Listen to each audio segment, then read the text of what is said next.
On est bombardé de données, tous les jours, partout. Mais comment on fait le tri? Comment on passe de ce grand bruit de fond à quelque chose qui a du sens? La clé, c'est de comprendre le langage des statistiques. Et c'est exactement ce qu'on va faire, décrypter ensemble les bases de ce langage pour que les chiffres nous racontent enfin une histoire claire. Alors, voilà notre feuille de route. On va commencer par la base, histoire de bien poser les choses. Ensuite, on verra qu'il y a une première grande famille de données. Puis, on va creuser un peu plus loin dans chaque catégorie pour enfin répondre à la question essentielle. Mais au fond, pourquoi c'est si important de savoir tout ça? Allez, c'est parti! Bon, rentrons dans le vif du sujet. Pour que tout ça soit bien concret, on va s'imaginer qu'on veut étudier, disons, la population d'une université. Ça fait du monde, des centaines, voire des milliers d'étudiants. Par où est-ce qu'on commence pour essayer de comprendre un groupe aussi grand?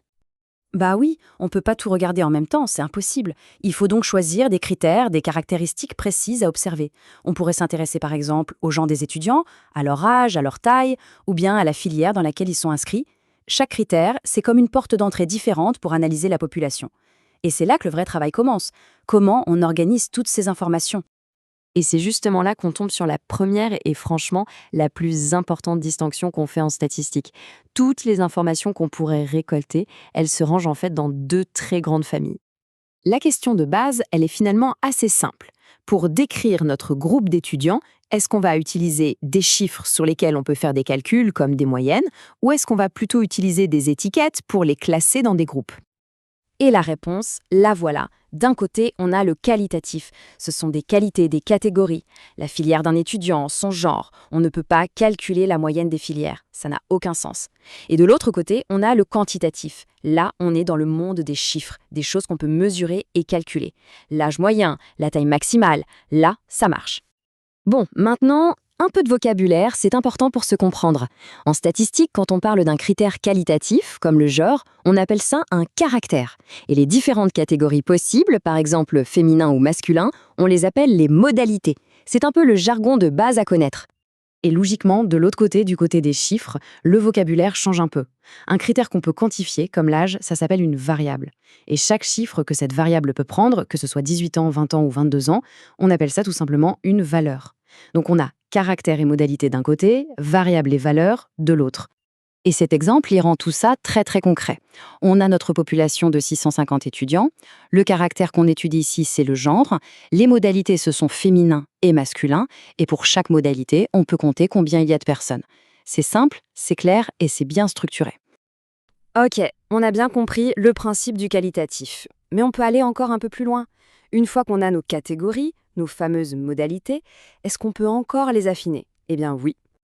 En fait, toutes les catégories ne se valent pas. Certaines, qu'on appelle nominales, ce sont juste des étiquettes. Il n'y a pas d'ordre entre elles. Pensez à des couleurs de voitures ou des types de parfums.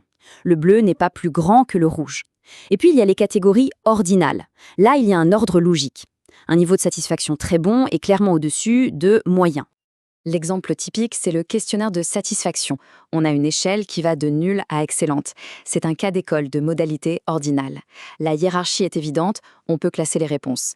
Même si, attention, on ne peut pas dire que l'écart entre moyenne et assez bonne est le même qu'entre très bonne et excellente.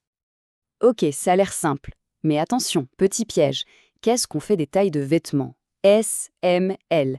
À première vue, ça ressemble à un caractère ordinal parfait. S est plus petit que M, qui est plus petit que L. Mais est-ce que c'est vraiment aussi simple que ça? Eh bien, la réponse est un peu surprenante. En réalité, ces tailles sont ce qu'on appelle des faussements ordinales. Pourquoi?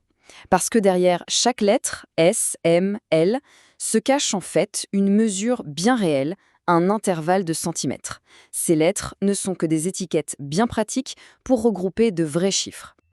Allez, on change de camp. On passe maintenant du côté des variables quantitatives, le monde des chiffres. On sait qu'on peut les calculer, mais même là, il y a une dernière distinction vraiment importante à faire. Là, la distinction est super simple à comprendre. En gros, la question c'est, est-ce qu'on compte ou est-ce qu'on mesure? Une variable discrète, ça vient d'un comptage. Le nombre d'enfants dans une famille, c'est 0, 1, 2. On ne peut pas avoir 2,5 enfants. À l'inverse, une variable continue, ça vient d'une mesure. La taille d'une personne peut prendre n'importe quelle valeur. Voilà l'exemple parfait d'une variable discrète. Le nombre d'enfants, 3. C'est un chiffre entier, une valeur isolée, ça ne peut pas être 3,1 ou 2,9. Les valeurs sont Eh bien, discrète. Et maintenant, la taille. On peut mesurer 172 cm, mais avec un outil plus précis, on pouvait trouver 172,3. Et encore plus précis, 172,342. Vous voyez l'idée? Entre deux mesures, il y a toujours une infinité d'autres mesures possibles. Et c'est ça, le concept clé à retenir. En théorie, peu importe à quel point notre instrument de mesure est précis, on pourrait toujours en imaginer un encore plus précis. Une variable continue peut donc prendre une infinité de valeurs possibles à l'intérieur d'une fourchette. Bon, on a vu plein de termes. Caractère, variable, nominal, ordinal, discret, continu. Ouf, on est en droit de se poser la question, mais pourquoi tout ça? À quoi ça sert concrètement de mettre les données dans toutes ces petites boîtes? En fait, tout se résume à ce cheminement logique. C'est la grille de lecture de base. Quand on a une donnée, on se pose la première question. Est-ce qu'on peut la quantifier? Si la réponse est non, c'est un caractère qualitatif. Ensuite, on vérifie s'il y a un ordre ou pas. Si la réponse est oui, c'est une variable quantitative. Et là, on se demande, est-ce qu'elle est comptée ou mesurée? C'est un chemin logique qui marche à tous les coups. Et c'est là toute l'importance de la chose, parce que le type de données qu'on a va dicter complètement les outils qu'on a le droit d'utiliser. On ne calcule pas la moyenne d'une couleur de voiture. On ne fait pas le même type de graphique pour une variable continue, comme la taille, et pour une variable discrète, comme le nombre d'enfants. Bref, bien identifier ces données, ce n'est pas juste pour faire joli, c'est la condition absolument nécessaire pour faire une analyse qui a du sens. Alors la prochaine fois que vous croiserez des chiffres, un graphique, un sondage, essayez de jouer à ce petit jeu. Demandez-vous, c'est quoi la nature de cette donnée? Est-ce que c'est un caractère nominal? Une variable continue? Parce que comprendre cette grammaire de base, ce n'est pas juste une affaire de statisticien. C'est se donner les moyens de mieux comprendre et surtout de questionner le monde qu'on nous décrit avec des données.